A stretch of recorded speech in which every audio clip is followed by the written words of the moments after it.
It went okay. Let's put it this way. It could have gone a lot better. I think it had to deal with some of the marketing that we did on it, but I'm not disappointed. It's a first step of many. So, our next event is going to be after Christmas. I mean, there's no reason to have it, during the holidays right now, and everybody's going to be really busy. So, we're going to we're going to put our heads together, come up with a good event, and probably be at about mid-January, somewhere around there, maybe the second or third week in January. But yeah, it was okay. All right, well, let's get started, my friend. Let's do it. Welcome to the HPLS podcast. Live, relevant, and high performance information, conversations, and education weekly.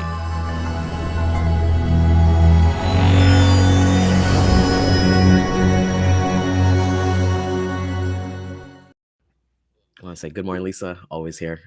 Always appreciate the Lisa. support. Oh, happy to see you. Jeff, there's been something going on since August that I've been seeing all over social media. And I want to get our thoughts on it today because I think it's something that's actually really important. And I'm just going to show a clip. We're going to be talking about quiet quitting today. I know everybody has their thoughts on it. So for those who don't know what quiet quitting is, I just grabbed this video off of TikTok. It's a video that went viral. And yeah, let's take our ears to listen. I learned about this term called quiet quitting, where you're not outright quitting your job, but you're quitting the idea of going above and beyond. You're still performing your duties, but you're no longer subscribing to the hustle culture mentality that work has to be your life. The reality is it's not, and your worth as a person is not defined by your labor. And that was a video that honestly has over 2 million views and I think about 500,000 shares on TikTok. So it's gone viral. I've seen it all over LinkedIn and things like that. And I had a discussion with my wife, Keshri, about this because she actually works in the medical field, and just to get her thoughts, because we think that in sales and even logistics, we're always go, go, go, right? Like when you Yeah. get into the industry, Jeff, people always say, hey, it's a 24/7 job, right? And it's true to some certain extent, but we'll kind of get into it. So with that being said, I believe like quiet quitting is really taking the time to realize your values and your worth and what you're actually valued, right? Recognizing and enforcing boundaries to yourself. I would say when it comes to quiet quitting, my kind of thoughts is that it doesn't really apply to our industry. Well, it doesn't apply to our industry, the actual quiet quitting, but the end result of quiet quitting, it does. And the end result of that, Jeff, is burnout.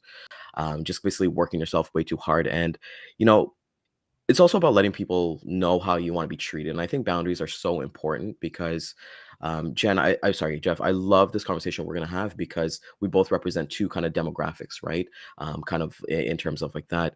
Um, One of the things is that we read is that the older generation, they were kind of incentivized with like 401k promotions, longevity, right? You look at the old corporate ladder, you go to school, come out of school, you get a job right away. You work there 9 to 5 for 40 years, go on one vacation a year, Overmark. retire. Exactly, right? And then you retire and then you're ready to go, right? And then you get a nice big cake on your last day. As we kind of see, the next generation, which is millennials, is that they're incentivized with 3 to 5 year goals, right? So they're not. It's rare to see anybody really at a job for 40 years anymore. And then the next generation of Gen Z is that they want their needs fit now. Um, Jeff, I want to kind of get your thoughts because I think it's going to be a great discussion to have both.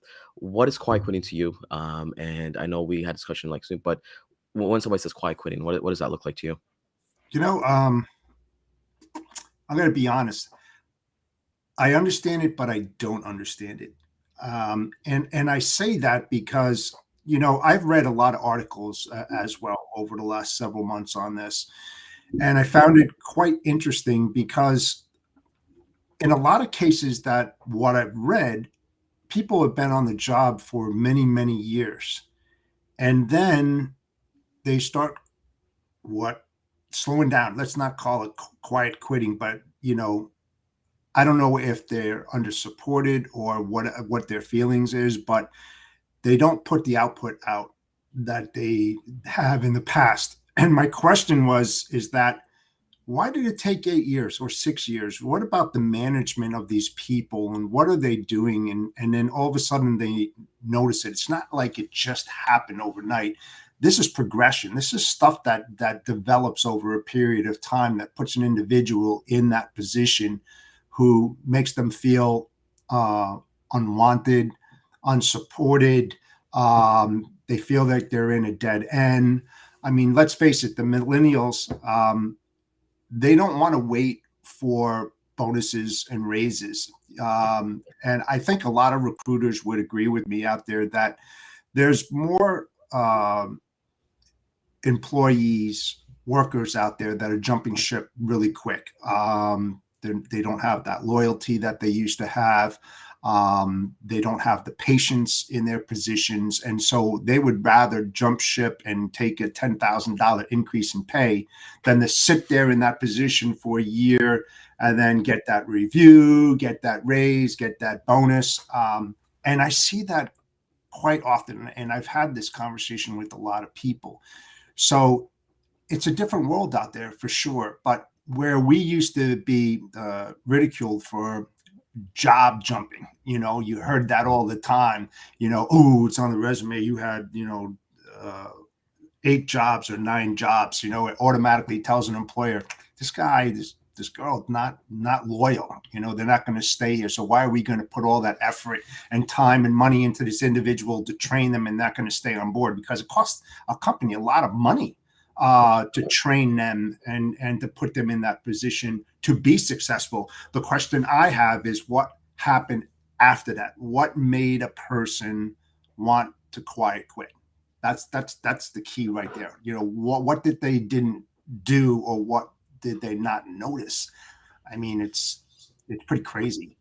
Yeah, Jeff, I was reading a book yesterday, and one of the things they talked about was that, and we've always heard about this, right? We've got what time, health, and money, right? So when we're Yeah. young, we have we have time and we have health. When we reach the middle age, we have basically the opposite. We have money, we have health, but we don't have time. And then when we get old, we have the money and time, and we don't have the health, right?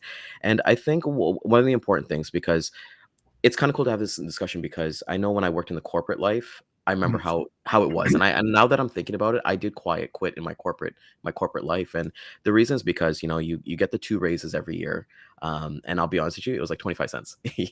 What is 25 cents really going to do for me, right? And this was when I worked in more, not in logistics supply chain. This was a corporation for a telecom Right. company, and I read a stat was like in 2005 and 2007, companies started adding benefits for therapy, like talk therapy, right? And I feel like we've never had that, because Oh, even before, we've like, even growing up, it's like not necessarily that man up, or like if you're going like, you couldn't talk about your problems, you'd be labeled as soft, or just chin up or anything like that, right? And I think people realize that they need therapy to kind of like navigate through their life. They need to talk to somebody. Like, I don't know about you, Jeff, but sales chatter is therapy for me. Being able to talk to you guys every single day, talk to everybody here, and it's amazing. So I think what it is that people have kind of figured out that they don't want to give too much, because they're not going to get the receiving end of it, right? And it kind of goes back to what we were kind of saying, like back in the old days, like you work a job for 40 years and then you're done, so you're loyal to that company. The company will take care of you. You got some sick days and things like that. But mm, even Dean was talking about yesterday, we got rail strike, possibly, and the thing that's holding it up is paid sick leave. Think about that, right? Paid sick leave.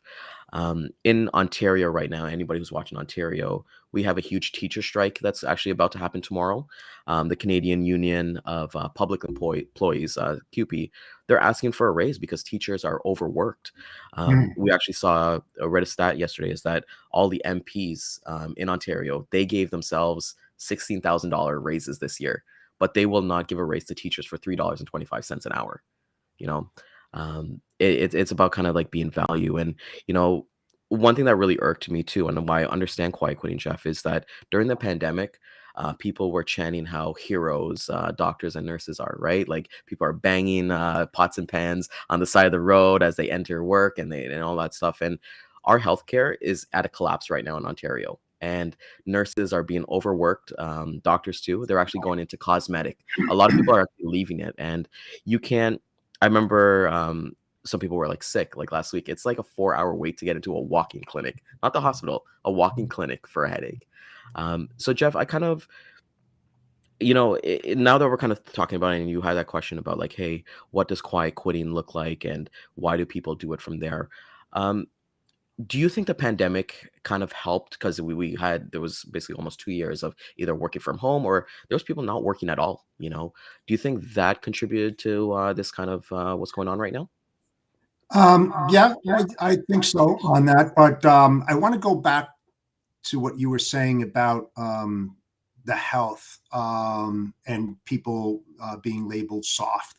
What I think, and I strongly believe in, is that it comes down to leaders and followers. Hmm. And when I say that, a really good manager who's a leader is going to be more empathetic towards their associates. It's not always going to be about work, right? I always had an open door policy, and all the employees that worked for me, they knew that if they had a problem, they could come in and talk to me. It didn't have to be work related. It could be about their personal life, because let's face it, some people, you may think that they're really, really good. They have no issues. They have no problems. They don't share it. And lo and behold, you find out they're having personal problems in their life. And let's face it, those personal problems have direct impact on the employee's work and the ability to produce, because they're either stressed out or something's going on with their relationships in their personal life. And so if you're an empathetic leader and you have a good understanding, because let's face it, when you're in that role, you have to be like a chameleon, almost like a psychologist, because you're managing different personalities and different problems that each one of your employees has. So if you have an open mind and that open door policy where they feel comfortable coming in to tell you about their problems, that's what really makes a company and office tick, when you have that ability to do that. A lot of my bosses that I've had in my past, were like that. So I kind of took that lead and pushed it forward. I think that's a big problem when managers cut their associates off and don't want to hear about them. They're more like, you have to do this, you have to do that, you haven't been doing this, and etc. Right? But if they just got a little bit more empathetic and listened to their people, you'd be surprised how much more productivity you'll get on them, because those associates are going to say, you know what, that guy cares about me, you know? And that's really important. And when you come into the pandemic and now you're not in that office environment and you're remote, you don't have that support. You could still have your family problems, right?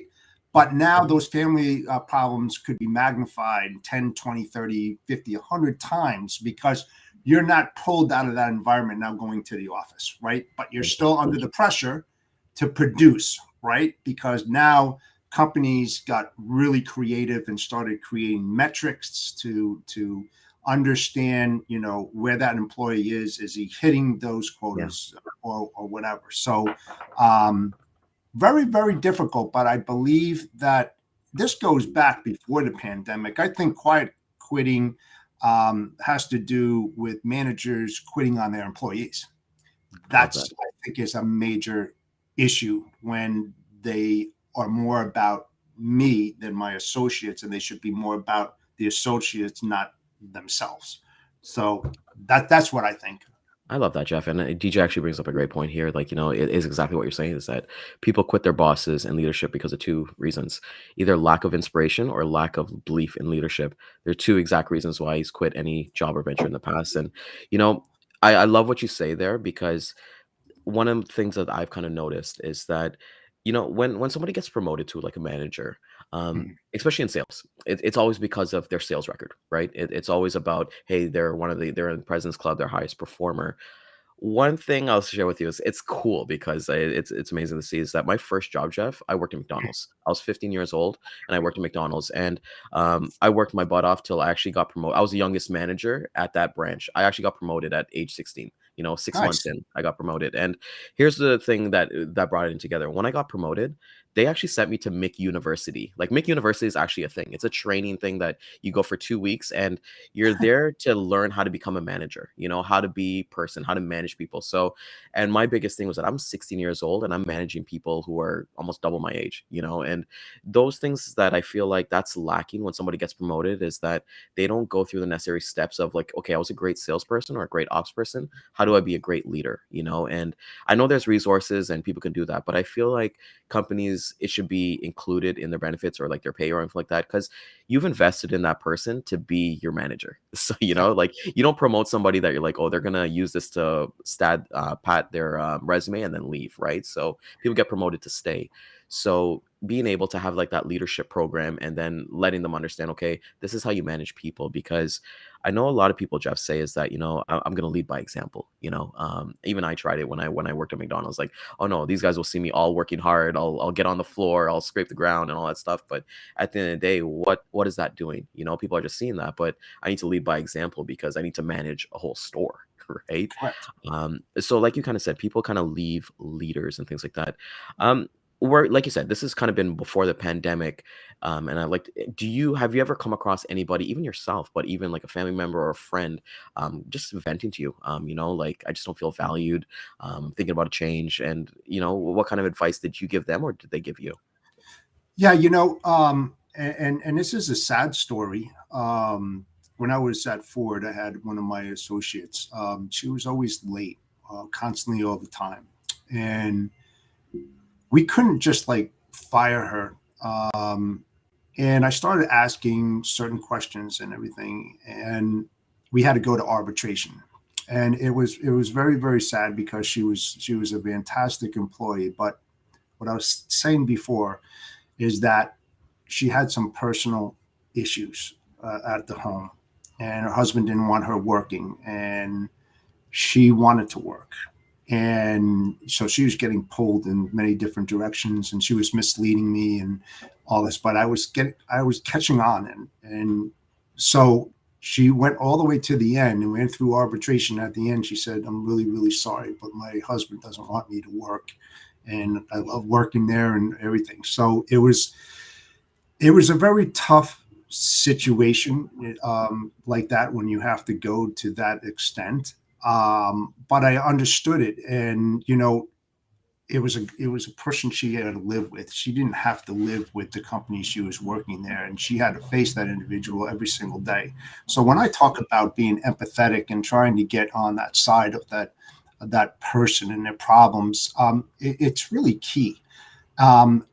And that helped me to develop, to ask even more questions to other associates. And the other thing is that when I was with Snyder, they had a program called MAP, Management Assessment Program, which helped develop high producing associates to the next level. And there were steps within that MAP process. That's why they call it mapping, to put them through those certain steps in order to get them to that management level, where they would succeed and not be left behind. And I did that for a couple of people, and they went on to really, really good, high-paying jobs and directors and stuff like that. So yes, to answer your question, you do have to have programs. I believe that corporations should have those type of step processes in order to develop, their top performing individual. And I gotta say this: you can't have a trophy employee, meaning that you don't care about the other employees, and this guy or girl who's producing, you're just strictly focusing it. You can't. You can't. You have to treat everybody as an equal, but do notice their accomplishments and then help them along. It's like what you said. A good leader gets in there with their troops and does exactly what they do, lead by example. And that's what you have to do. And then the associates, when they see this other individual who's selected, it's not about, oh, why didn't I get that and all that. No, it shows that if you do certain things, you can be in that person's seat too. And if you're a good leader, you're going to treat everybody as equal. So everybody has equal opportunity to do the same damn thing as that person that was selected. So Yeah, I mean, I don't know. You just can't throw somebody in the hot seat and expect them to do what you do or even what your bosses do. It's just not going to work. They're going to fail miserably if they don't have that support. 100%. And And I that's, want to that's get, I what want they're going to do. They're going to quiet quit on that. If you get thrown into a fire and you can't put that fire out, you're going to burn out, and you're going to want to leave pretty quickly. And I want to look at a different perspective about it, right? Because people think quiet quitting. So you're doing kind of like you're doing your job, right? You're there, you're doing your 9 to 5 or anything like that. And I think people are just putting more effort into their self and their family priorities. I know Dan kind of mentioned it, like, there's times that he worked and he was like, he was told he's going to cut out family time. And I made a point to kind of say, like, my family time, my sleep time is non negotiable, right? Like Right. those things are for me. So I think, we have all these resources around us. And even gaps in resumes. And Michael Zellick, he's amazing HR professional. Definitely hit him for a follow because he definitely has a lot of great content. And he says that quiet quitting reminds him of when his teachers work to rule, which we're actually facing that in Ontario right now. Is that the thing that he noticed that they didn't have school sports anymore? So you think about that, Jeff, right? You look at teachers, right? Like they're there to really teach, like let's say it's history teacher or be your homeroom teacher and like that. Things like sports are things that, those are add-ons for them, right? Like doing the basketball team or doing track and field and doing volleyball. So those are Yeah. things that they don't no longer need to do. And when I kind of look at quiet quitting and spending time with that family, because when you get home, you want to be able to look at your family's goals, right? Nobody wants to be working all day at their desk because you get burnout, right? And burnout, it doesn't benefit anybody at the end of the day, right? I don't think burnout is something that you want to you want to expire. We got that hustle culture now. Everybody has great things, and Kyle brings up a great point, and Zala could actually agree to this as well. It's like his employees have never quit because he's doing a great job of being a manager and being there for them. And I know at That's key. Wellington Group of Companies, they do that. They truly care. It's more than a pizza party. It's more than I Wellington is probably one of the only companies I went to that the CEO would shake my hand and say, thank you, thank you for doing an amazing job. And it's simple things like that. But, I think when it comes to quiet quitting, we're looking at people right now. They're interviewing for jobs. Some companies, they've got like a 10 interview process, right? And then it's like they terminate them. And then they're stuck in limbo for months. A big thing that I saw in Ontario is that during the pandemic, our Prime Minister, Justin Trudeau, he created something called a benefit called CERB, where basically everyone who applied for it, they got $2,000 a month, right? So all the restaurants were closed, Walmarts were closed. You could only go to groceries, like those were the only things, right? And what I saw was that everyone who was working in the restaurant industry, they took that money and they invested it in themselves, right? They started their own side businesses. They did their side hustles. You know how many companies I've seen, like companies that are like catering companies or makeup art, like different niches that they've done so well in their own side hustles that they're like, screw this, I'm just going to work for myself. I'm not going to work for a corporation anymore, right? And I've been reading like numbers on even like YouTube, like Jeff, you can legit make a life off of YouTube. And those opportunities wasn't around like 30, 40 years. So No. when you have options, when people kind of say, hey, we got a workplace shortage, it's just the wages are not matching inflation, right? And, it's like, I remember the times where I worked an entry level job and like I was barely getting by. So it's like, why I'm taking 2 hours to get to work, I'm there for 8 hours. I'm taking 2 hours to get home. And then there's days I couldn't even afford lunch, right? And it was like, what am I doing this for, right? And it just doesn't make sense. And there has to be like an addition and subtraction from there. Sure. In terms of like your work, because I know you're working on this with your health as well. Is there sacrifices that you're willing to make in your personal life to make that higher so that like, your work is here, Yeah. like from there? Oh yeah, absolutely. I mean, that's part of it, right? Being able to sacrifice in order to get to that next level. It's not easy. It's not. Let's go back to what you were saying. You're talking about hairdressers and restaurant workers and stuff. Look what happened to them during the pandemic when you didn't have the patrons coming in there, or you couldn't wash hair. These people were left, out to dry per se. Talk about their self-worth. They didn't feel that because they didn't have that communication or those touch points with the people that they saw every week, doing their hair or serving them at a restaurant. And those are the people that got affected more than anybody else, let's face it, the logistics industry, supply chain, yeah, we were working remote, but we were working remote. We always had that opportunity in front of us. We had that computer. So yes, we could continue to work, but those people that were out there, I mean, just think about what sacrifice could they have done? There is no sacrifice because they were left out. They didn't make any money. They couldn't survive, and you said that Trudeau gave out that CERB at $2,000 a month, right? I mean, and they were trying to invest in themselves. But think about the people that were in that role for Yeah. 10, 15 years, doing it every single week. And now that valve is cut off. That revenue stream is no longer there, right? I mean, just think about those people and how much they suffered. And you talk about sacrifice, how many of them, are still in that position that they were in the past, and how many changed roles, right? And got into different things. So, yeah, sacrifice. I did a lot of that, and it hurt bad. It really did to move up, a good leader. I got yelled at a lot.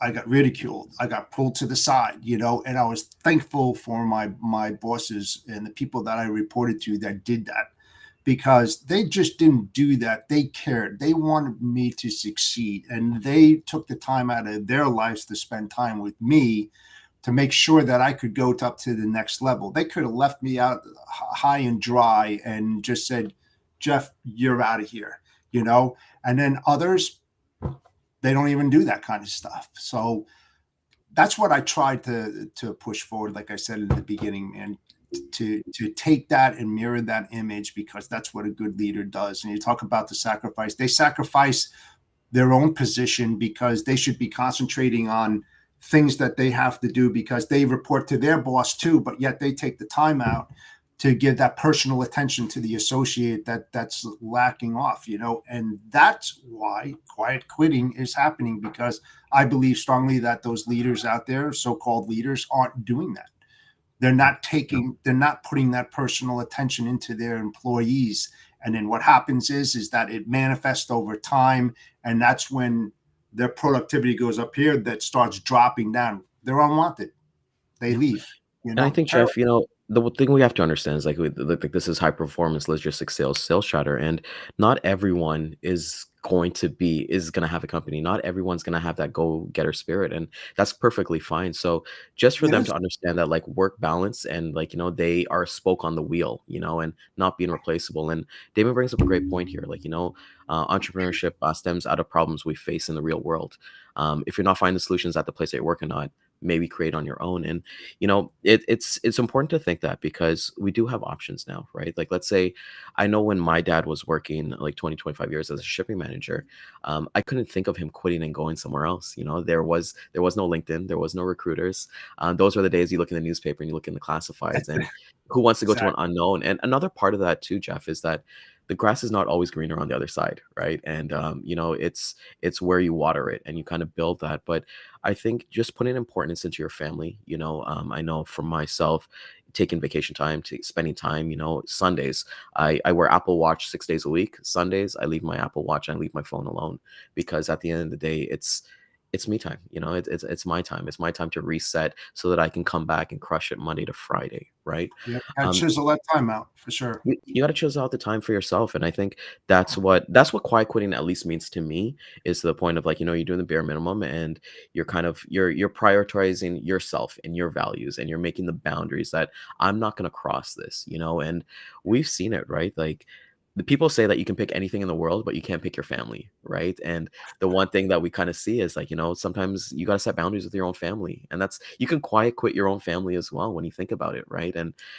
I've been lucky and blessed so much that I grew up in an amazing house that we never really had those kind of things. But talking to people, having conversations with people, like, people have traumas, and that's why therapy is so important for some people, right? And I Yeah. think with you, Jeff, like you're saying, like with the sacrifices and like people quit leaders and everything like that. Um, like you said, you had an open door at the thing. How did that make you feel as a leader, that somebody would be willing to come in and talk to you, especially the person who's always late? I tell you, in my whole career, that was one of the most satisfying things that I took away so far. Because it's like the old adage, treat people the way you want to be treated, right?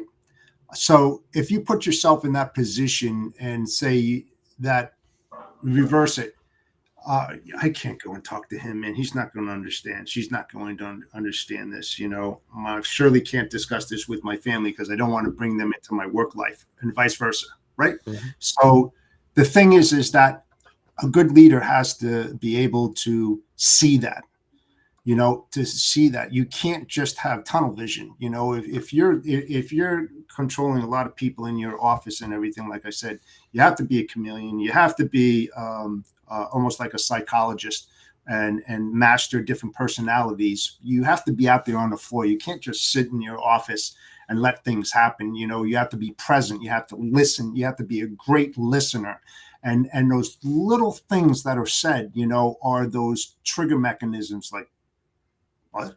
It could be an associate talking to another associate. You just catch that.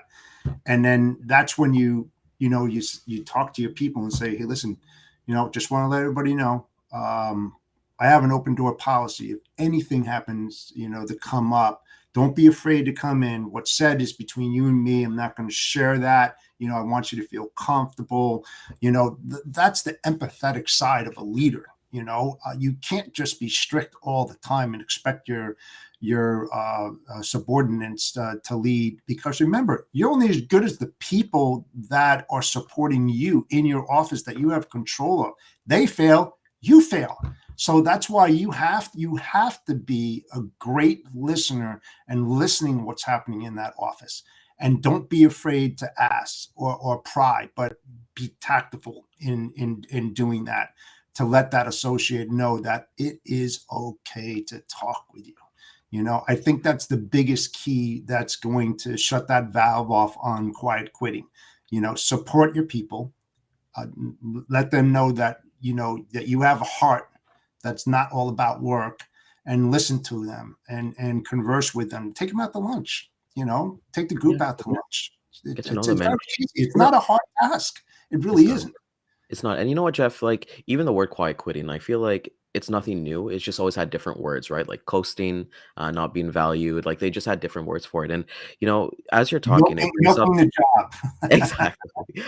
It brings up what we talked about yesterday with Dean at the beginning with drivers, right? Like, just not being appreciated. And you know, it's okay. So as a society, all of us, we need to function, right? Truck Yeah. drivers need to bring their stuff into product so our consumers, we can purchase and like that. But it even starts at there, like how many truck drivers do you think of like quiet quit, like they're just going through the motions. We have like, people who are like, they've decided that I want to be home on weekends, I want to be home at the end of the night. So they're going to take shorter hauls and things like that. So they're prioritizing their values and their family, knowing that gone are days up at that. Go ahead. Here's a great example. Okay. Look at the way that we feel as consumers or logistics managers, supply chain managers, when drivers go on strike at a at a port or as a company, and they picket and everything, right? How do you feel, right? Oh, you appreciate them when those things happen, right? Because you're dependent on it. You want that supply to come in there. You want your inventory there, right? But why does it always take a catastrophic event such as that Yeah. to make you aware of how important these people are? The same thing happens in a damn office. Well, if you think about it. So why do we act the way we do when a strike happens, right? Act that way every single day and appreciate those things so that these drivers, pay them a little bit more, that you won't have to worry about them. And on the backside, they're going to take care of you like they do anyway, but you're not going to have to worry is, how am I going to make a profit on my product? How am I going to get my product here now? It's, I don't know. It gets me pissed off sometimes that it always takes a damn catastrophic event for people to wake up. But they know it already, but they don't want to say anything. They can't say thank you. Thank you. Thank you to the drivers that are out there that are busting their ass day in and day out, to put the products on the shelves that we, not just logistics and supply chain professionals, but as consumers, we help to put that stuff out there and we buy that stuff. So you got to really think about this, guys. I mean, start appreciating those drivers out there. Start appreciating your associates who work for you. It's easy. It's not a hard thing to do. And you know what? It reminds me of like relationships, right? Like we've all had boyfriends and girlfriends before we get married and things like that. And they've one or the other happens, right? When a relationship ends, somebody's quiet quit the relationship, right? Like they broke up with you maybe 2-3 weeks in their mind, and then they gotta physically say it, right? And I think it's just about appreciation because, like, we're seeing all the news, like we said, with the teachers, and that's a huge topic right now. Like our government has had billion-dollar surpluses, on their budget, but they're not going to pay the teachers who are more important. I think teachers, police officers, anybody in that kind of essential is really important. And it's crazy because like the answer is so simple. Just appreciate people. It doesn't cost you anything to be nice. And DJ, if you're still watching, you put me on to Jay Shetty, and he had the CEO of YouTube, Shelly Wojcicki, I believe, on the episode. And they asked her at the end, what's the one thing that you wish you had more of? And she said work-life balance, and this episode was like 2 days. Go check out that podcast. And you're talking about the CEO of YouTube here, and she's like, I shut off, I do take away, I do quit not quit my job, I do tune off, every single day so that I can come back in tomorrow ready and focused, right? Because something in 2 hours, if I get something to think about, it's not really going to matter. We think everything's so urgent. You and I, we can be plugging away, doing our prospecting or talking to customers, and that email comes or that call comes, and we're like, oh my God, I need to be there right away. And that's how people kind of see it as well, because I think quiet quitting, you're looking at the different sectors of industries. Like I look at finance. I know you're talking about the pandemic. I know so many people who are like project managers and things like that. They had to do all these Zoom calls every day while managing kids. Just imagine about that, right? Like, that's 2 jobs right there. And then their mental frustration is just like there. And I don't know about you, Jeff, but like everybody was home during the pandemic, and I'm a person, I like space. So if my wife, it was like, I need to have my own kind of space. And Lisa kind of mentions here is like, it's so simple. It feels good to show appreciation. And I'm every day I'm so grateful. I wake up every morning. I'm grateful Yeah, that me too. I Me get too, to talk to brother. you guys. I get to kind of bounce ideas off of you with everything like that. But being a good leader, being a good manager, having that work-life balance and valuing life. Jeff, after you, because you brought the subject up to me on Monday, understanding that, hey, it's really about work-life balance. What's something that you're personally going to do to like ensure that, what, this is me working and this is my family balance? What are you going to do to kind of make it even, or even make your family life even better? Well, and I get to do that a little bit more now because I'm not in the corporate environment. I chose not to go there anymore, and I have my own business. So I'm in the house. I see my wife a lot. My daughter, she has her own place, so I don't see her that often. But when she does come in, whenever she comes in, I get to see her. I get to spend some time with her. But when you're in a startup and you're an entrepreneur, and that goes for anybody out there. When you first start up your business, you're going to put a lot of time in there, and that work-life balance is not going to really exist because you get so focused on trying to drive your business forward, to make a profit, make a living, support your family.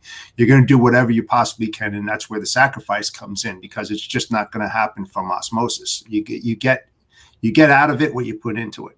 So now that I am where I am, on the weekends, we're always going out to dinner. We're going here, we're going there. I set it up that way. And then the thing is with my wife, though, she works from 3 until 11 at night. So I don't really get to see her, and unless I'm here at my desk, working, she happens to come behind me or whatever, small little conversations like that. So it's a little bit easier on the work-life balance when you're working remote and you're in the home. Working in the office, that's kind of more difficult depending upon your commute. 2 hours in, 2 hours out, 8 to 10 hours in the office. I mean, how much time can you spend with your family? But when you do spend it with your family, make sure it's meaningful. And that time is well spent. Because when you think about it and you're working 14 hours a day and you've got 10 hours, you've got 2 hours maybe of time with the family and 8 hours of sleep. So, I mean, when you do spend that time, man, just, spend it wisely, make it worthwhile. You work more and sleep more than you're with your family for sure.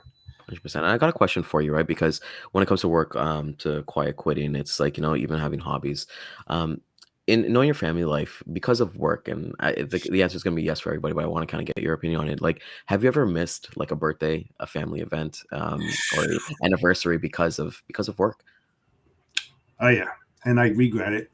It makes me sad when I talk about it because my work life was more important to me. I know it sounds like crap to say that, but I'm real. I'm honest. So yeah, I missed out on that, and I wouldn't advise that to anybody out there. You're on this earth one time, and you really have to, you know, um, be able to separate. And when you're just gung ho and just high performance, you're just just full of energy all day long. You think that what you're doing is right at the moment, and I can tell you it's wrong. You need to separate. I did that for 25, 30 years, and I missed a lot of stuff with my daughter growing up and stuff like that. I was somewhat of an absent dad, and I feel sorry for that kind of stuff, and it was bad. It was really bad. And now that I have my own business and stuff like that, it's kind of leveling it off a little bit. So my advice is don't do it, folks. Don't do it, man. You're gonna regret it. You're gonna regret it. You're gonna regret it. And I think that's exactly what quiet quitting is, like people like taking on extra projects with no, okay, imagine you had to sacrifice, let's say your kid's birthday not being there, or your wedding anniversary, that you guys always took. Like I know Dan mentioned, that he had to miss a trip to Italy or something like that with his wife because of work because he became a manager. So like those are nobody just overnight decides to quiet quit, or decide like, hey, I'm gonna do the bare minimum. It's a convolution of events that happen, Yeah. So hey, I missed my wedding anniversary, my birthday. Nobody said anything. And Damon, amazing person here. Just kind of want to get to this. And, the sacrifices with entrepreneurship is that when the owner is the one person who has to earn enough to hire the first employee and consistently has to put investments into the business and employees, as an entrepreneur, it's a long term gain. But the sacrifices, in the beginning are big. Imagine having to pay people out of money that you're earning until the person, yeah, that's so true, and Yeah. then, and that's the thing about like It entrepreneurship. is. It is. And you're like, man, I hope that this just keeps on rolling the way it is, and you just start thinking of different ways to develop your company business, to get those profits up, and support your customers. So Damon's definitely right on that. You're working almost 24/7 in the beginning Yeah. because you're it's almost driving it from the seat of your pants because you want to be an entrepreneur, but you don't know how to do it. And you've never done it before. So you're reading all these articles, you're staying up late at night, you're trying to dig into your experience and your background. You're trying to unfold that and put it all into a plan. And that plan doesn't develop overnight, man. It takes months and months and months and months and months and failures and failures and failures. And then all of a sudden something clicks and then it starts manifesting itself. But till you get to that time,